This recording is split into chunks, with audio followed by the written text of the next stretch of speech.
ఒక భయంకరమైన రోడ్డు ప్రమాదానికి సంబంధించిన దృశ్యాలను ప్రస్తుతం మనం స్క్రీన్ మీద చూస్తూ ఉన్నాము. తూర్పుగోదావరి జిల్లా కొత్తపల్లిలో జరిగిన రోడ్డు ప్రమాదం తాలూకు దృశ్యాలు ఇవి.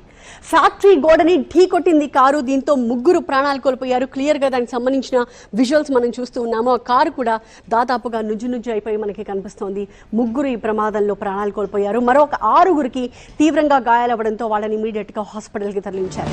అయితే మృతుల్లో ఒక ఏడాది చిన్నారి లక్కీ కూడా ఉన్నారు. అలాగే వివేక్, పద్మ మారేడుమిల్లి విహారయాత్రకి వెళ్ళొస్తుండగా ఈ ప్రమాదం జరిగింది. మృతులంతా ఒకే కుటుంబానికి చెందిన వారిగా గుర్తించారు.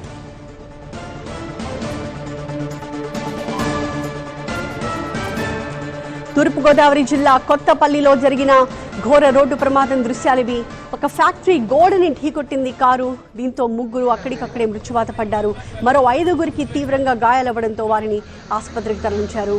మృతుల పేర్లు లక్కీ, వివేక్, పద్మ. అయితే వీరిలో ఒక ఏడాది చిన్నారి కూడా ఉండడం చాలా దురదృష్టకరం, అందరినీ కలిసివేస్తున్న విషయం.